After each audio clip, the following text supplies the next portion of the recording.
Hey guys, today we're going to be discussing cheapo, low-budget technology. And I'm talking about those little devices that we all see in the department stores that catch our eye because they're under $100 and holy fucking shit, how can it cost that much? It's super cheap.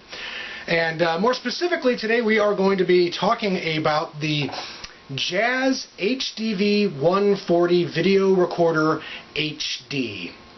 And it's no secret, the quality of my videos on YouTube is terrible. And I know that, you know that, everybody knows that. And I'm kind of in the market for a new video camera, and people keep telling me, you know, all these different brands and types to buy and whatnot, you know, and that's fine. For the most part, I use a regular old Canon camera, which is what I'm recording on right now. You know, this one happened to catch my eye because it was $18, and it's a little high-def video camera. And I had a friend of mine tell me about a less than $30 video camera that might be, you know, something I should look into. And we're going to be taking a closer look at this video camera here in a second. But for now, I just wanted to talk about why I've purchased such low-budget technology. For some reason, I am just drawn to these cheapo little tech devices. I can't explain it. It's a draw of mine. I love little pocket cameras that take photos. I love little video cameras. I love third-party bootleg video games. I like the hands-on, below-the-radar, cheapo product that sometimes actually delivers in terms of quality. And for some reason, purchasing items like this is kind of a thrill for me, because if you are able to you know, buy a like an HD video camera for less than $20 and it films videos pretty good, then holy fucking shit, why would anyone drop $100 and some on it, you know? But more chances than not, these types of products are rather hit or miss, and you know, for the most part, you'll end up, you know, wasting your money. So it's probably best if you just cough up the dough and get a product that you know, you're not regretting a couple weeks down the line. Now, in terms of the you know, Jazz HD140, you know, I knew it was going to be a hunk of crap the moment I pulled it out of the package.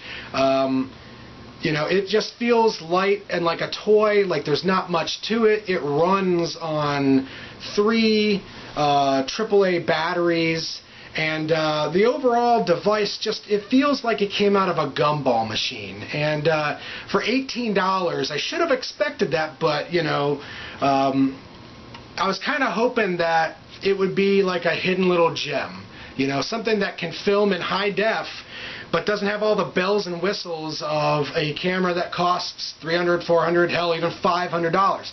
So this is kind of a shot in the dark.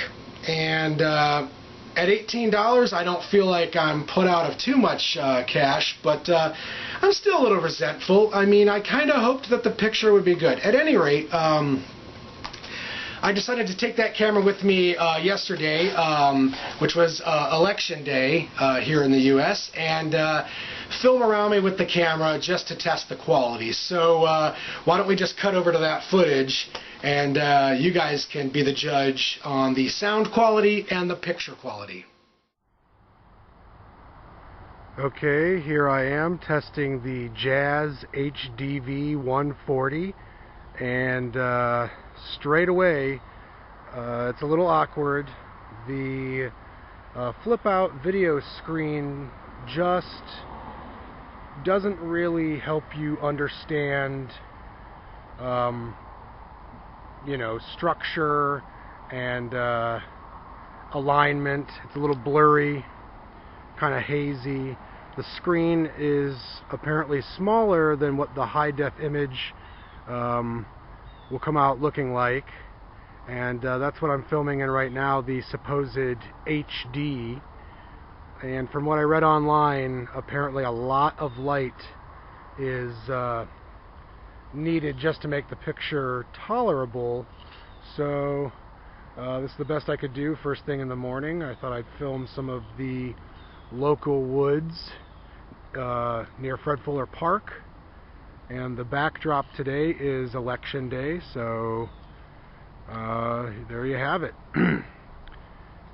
Hopefully this gives you an idea of how the picture quality looks. Okay, I'm going to test out the zoom, and I'm using my I voted today sticker as a point of reference, just to give us a subject to look at. And here I am zooming in. It's kind of rudimentary, and the picture on the little screen looks fuzzy as hell. Let me see if I can reorient it. It's just awful. And the zoom buttons are right on the flip out screen, and when you push them, it kind of pushes on the plastic, and you can kind of hear it, which, I don't know, defeats the point of a zoom if you ask me, because typically you like to zoom and have the viewer not realize that that's what you're doing, and by pushing the button and hearing it, I don't know. This camera is definitely problematic. And here I am filming Super Mario All-Stars for the Super Nintendo, just to see how the colors show up. And once again, it's kind of murky in the little LCD screen, and I would imagine the image comes out pretty similar on the television, which is unfortunate. Well, there you have it, folks. I think that pretty much says it all. The video quality is kind of murky, a little blurry. It looks like an impressionistic painting, and I don't know, like the sound quality leaves a lot to be desired too. Let's go ahead and take a closer look at the video camera now. Okay, as you can see, it's pretty small.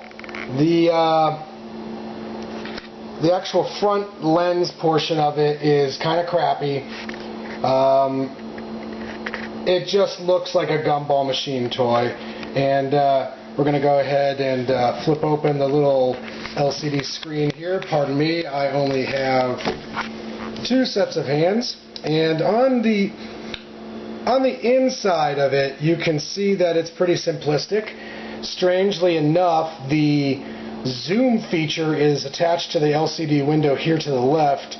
And that's one of the biggest problems with this camera, is you have to kind of click through these to zoom in, and if you're filming, you can hear that shit in the microphone. It's pretty annoying. And then over here,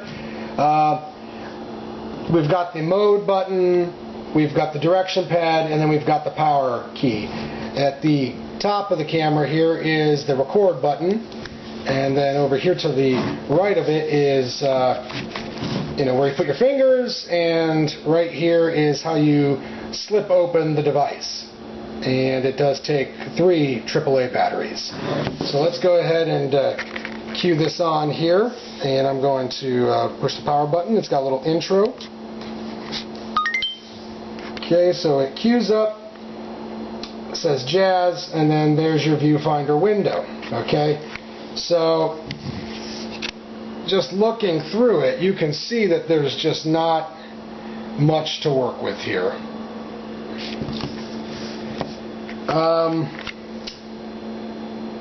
Overall, I'd have to say this is an extremely poor product, and the only purpose this device could serve is for 2 reasons. One, if you happen to be at a family member's graduation or any type of ceremony and you are hard up for a video camera to record the occasion, well then bumping into this little device might save your ass.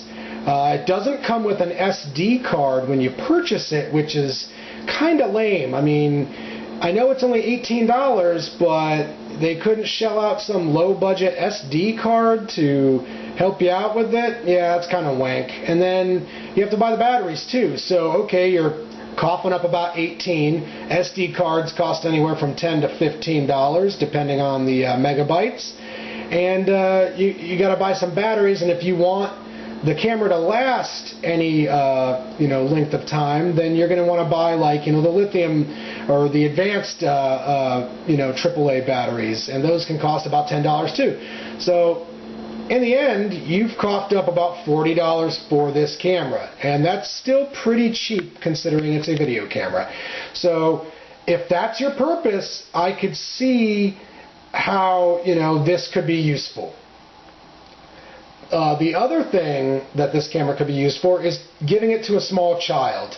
A kid that is discovering, recording and video cameras and movies and things like that for the first time. This would be probably a good gift because, if it gets damaged or something like that, you're not out of a lot of money. It's, only $18, and if the kid, drops it or falls with it or whatever, and breaks it, oh well, moving on. So that's the second purpose this video camera has. Outside of those two reasons, I gotta say, this camera is a complete and utter waste of money. Here at the bottom of the camera is where you put the SD card, and like anything else, you just push on it, and there it is. Luckily enough, my girlfriend gave me this 4 gig Sony SD card to put into my camera. It's just a shame that I won't be putting it to use because it fucking sucks. And here's powering down the camera. And here are where the batteries are. So there you have it, folks. The $18 Jazz HD140. It's not really high def. The HD just stands for, I guess, widescreen. It films an image for a high def widescreen television or monitor or whatever. This camera does not film things in high def, and if it does, the high def that it's assuming is a fucking joke. Overall, I'm not going to get rid of my camera. Like I said, I'm kind of a low-budget, cheapo tech junkie, and I'm probably going to just keep mine around for the fuck of it. Who knows what this device could come in handy for down the line. As of right now, though, it's a hunk of junk. I have no use for this camera whatsoever, and until I can get a better camera to film my videos on, a lot of my videos are going to be done with the present Canon camera.